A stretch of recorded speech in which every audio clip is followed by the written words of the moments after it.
Hello everybody, welcome to another episode of Top3Tech. You know I'm your host, Jerry Ruiz, just in case you don't know that. But anyways, today we bring you the PNY XLR8 Gaming 3070, triple fan design I believe.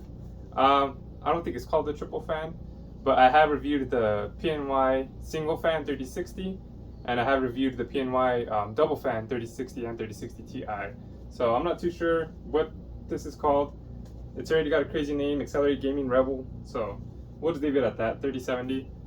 And if it is called a triple fan, then you guys can go ahead and yell at me, whatever. But anyways, I didn't think I was going to get any more PNY cards because I already had the 3060, 3060 Ti. I wasn't sure how popular this card is going to be, but it was on sale for $570, I believe.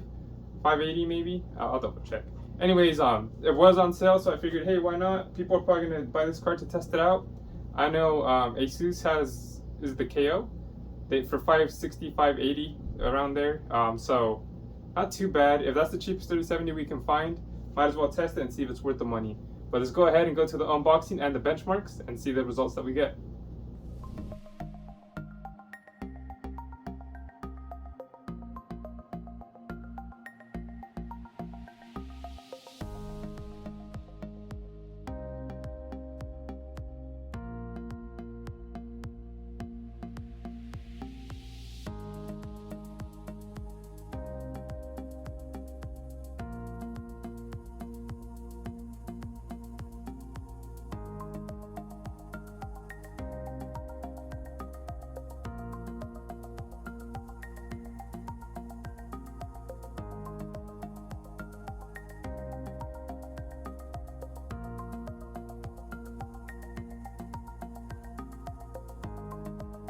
Okay guys, what I did like about this card is it did come with the seal, so that means you can tell if this card has been used or not for the most part. I had to cut it previously just so I'm not struggling opening it on the video, and it looks a little more fluid, but this is my first time seeing what contents are inside this. Jeez, sorry. I don't know why the PNY ones I always struggle to pull this out. Jeez, you gotta be super strong. Alright, well we got that out. Easy. I do like that it's a black box. Looks a little more premium. Huh. There's a square indent on top.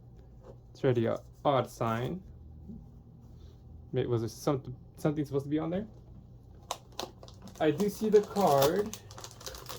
I do see the plastic. I don't see nothing in here, but you go ahead and lift this up. And here's the quick installation guide. That's the only thing in here. Oh, it's one of those Indiana Jones maps. Look at that. Jeez, I don't know why they make them so crazy like this. MSI's gaming ones have dragons on them. This one's a freaking map of the world. But quick installation guide, just how to swap in and out GPU. How to take out your old one, put in your new one, things like that. But we're here to look at the PNY XLR8 Gaming REVEL 3070. Let's go ahead, take it out of the bag and get a closer look. This card does have the triple fan design. It has RGB in the middle. It has the metal chases in front, which gives it a nice look like the ROG Strix. And of course, it has the PNY XLR8 stickers in the middle. We do have the GeForce RTX logo painted in white on the back. It has a plastic backplate, which gives it a gimmicky look, and the heat vent on the right. It has the metal railing in front, which has the GeForce RTX logo painted on it. It does have 16 pins. The metal railing does appear to wrap around the whole card, which gives it a nice look. The front of it looks nice as well. It's a nice card overall compared to the other PNY graphics cards I've seen. We have 3 display ports and 1 HDMI slot.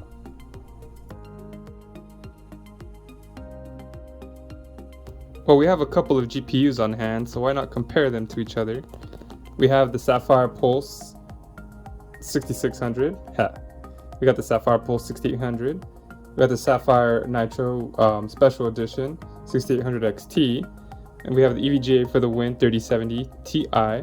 And of course, today's card is the PNY XLR8 Gaming REVEL 3070. So they all got different finishes, they all got different features. 3 of them are RGB, 2 of them aren't. The two that aren't are the Pulse ones. These are the cheaper model GPUs. The 6600 is a dual fan. The 6800 is triple fan, like the rest of the cards. They're not bad. They got this little red design on them, I guess, to in case you want to vertical mount it. This Sapphire Nitro Plus has the RGB fans here in front. That's the only RGB you see from up front. The EVGA for the Win 3, this lights up. So that has RGB there. The PNY XLR8 Gaming, I believe, lights up under here, the shrouds. I'm not too certain. I will go ahead and try to test out the lights on later on in the video. I have a riser cable so we can look at that. But the thing about this card, like I said previously, it has this metal finish, and the other PNY cards did not. It was just a plasticky front. This gives it a nice touch. It reminds me of the ROG Strix that has a metal finish up front. And since it's a lot of people are gonna vertically mount these, you're not gonna get to see this too much, which is kind of a shame because it is pretty nice and I really do like it. It does seem a lot skinnier compared to, let's see, gently put it on there. Like let's say the 6800. Look, it still has a little gap there. Look, the 3070 Ti. We just line them up gently, not to scratch any of the cards. Look, it has a gap there. So it is skinnier, less wide, I guess. And then the length of it is pretty much the same as the 3070 Ti. So that's not too bad. But anyways, I'm really looking forward to seeing how this looks lit up. I know you guys are probably too. But it's not too bad. I really like the step-up design that they did on this card. I mean, check that out. That's got metal there. The things I didn't like about the last PNY, the 3060 and the 3060 Ti, it looked plasticky, it looked cheap. I mean, I understood because the price was cheaper, but this is a little cheaper too, and it's definitely a step up in quality. So good job on that, PNY. This is the back of the cards, which is pretty important because this is how it's going to look like in your PC. So, well, for the most part, I don't know what are the statistics of people that have it vertically mounted compared to having them in there normally. But this is what most people will be seeing in their PC anyways. I'm not too sure. These don't have any RGB. These don't light up. But it has this nice pulse design. Look, and right here, Sapphire Radeon, black. This one has the pulse design. It has these little gray outlines as well. Look at this little tiny heat vent compared to this heat vent. It does have the brace there. The Sapphire is in gray. The Nitro Plus has RGB here. It has an RGB bar right here. And then that little mirror, the Sapphire logo lights up. It says Sapphire. So it's not too bad. These look very, very elegant. And the GeForce RTX 3070 Ti, it has that bar that lights up there. It has this red line, makes it look like a AMD card more than an NVIDIA card. But this is a very premium card as well. And then we got this bad boy here. I don't see an RGB bar on the 3060 Ti. It had an RGB bar around here. So I'm not too sure if this back lights up. Like these back plates are all metal except for this one. This one feels plasticky. I may be wrong, but it feels very plasticky compared to those. That's the only thing I don't like about it. And then this one, this card came with the little marks on them. I don't know if you can see that. Look at it. I don't think that was my fingers. Nah, because then it has little scratches there. So that's kind of odd. Yeah, because look, I'm trying to... so I don't know what those marks are, but it's pretty odd. This feels a little plasticky too, but it's got a big heat vent to the right. These cards kind of are hard to stay cool. I think the 3070 Founders Edition wasn't too bad actually. But look, this has it painted here. I'm not too sure if this logo lights up. We will find out. But it's got this nice little metal frame. I think this is metal as well. Yeah, but this is a big step up from the 3060 and 3060 Ti design. And then it is 16 pin compared to those cards as well. So the only thing I don't like is this plasticky back, but I mean, hey, not too bad, especially for being one of the cheaper 3070s. I'm going to go ahead and mount this in the PC case. It is a Lian Li Lanco 2. That way you guys could see if it fits in your guys' case or how it would look like anyways. Before I do mount this, I'm going to go ahead and put it on my mining rig so you guys could see how it would look vertically mounted because I have the risers on there. Okay guys, this is a card you definitely would want vertically mounted because it looks like the RGB is only on the front, and I actually do like this design. It's very different. would say that. But I don't see any lights on the other side. But this is how it looks like from the bottom. I wouldn't be able to show it clearly in my regular PC, so I just attached it to my mining rig real quick. But we're gonna go ahead and put it back in the Lian Lilan Cool too, so we could see how it looks like in there. So for all the praise that I gave this GPU, I'm gonna have to take it back because look at how much this lights up compared to the front of it. And if you don't have it vertically mounted, it's not gonna matter because it's a super dark card. Anyways, that's how it looks like in the case without the lights on. Let me turn on the fans. I just wanted to show you how it looked like with the rest of the PC off, so you could see how dark this card is. If you're not planning to vertically mount it, you might not want it just because it comes to the RGB. But some people don't even care about that. So let me go ahead and turn everything back on. So we have the lights on. As you can tell, this card still looks dark even with everything on.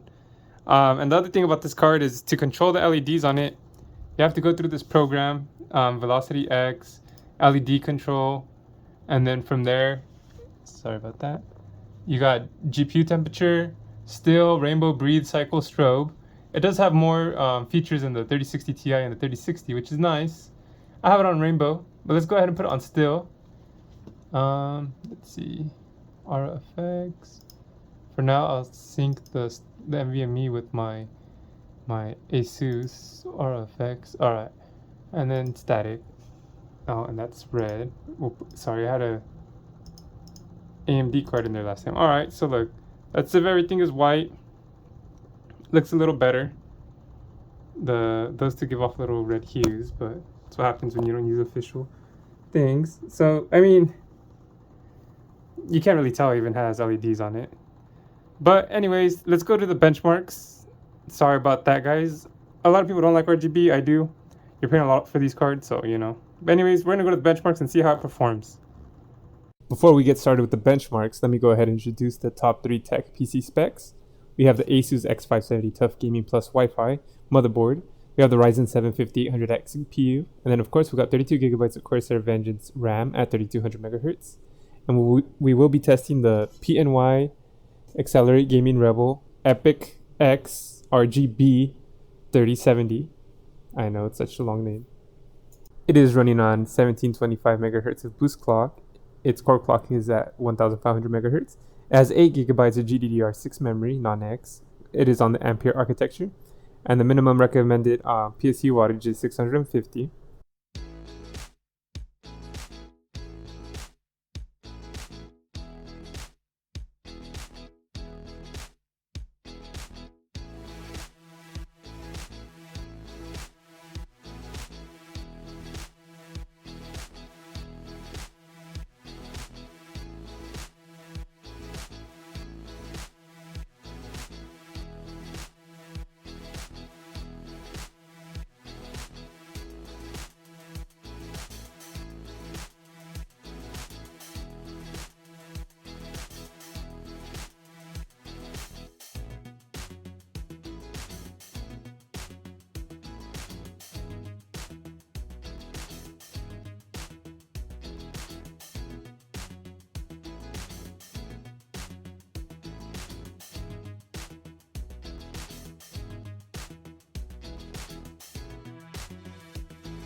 all in all, guys, I was impressed by this card. I was able to find this card for $500 at Walmart.com, which is amazing.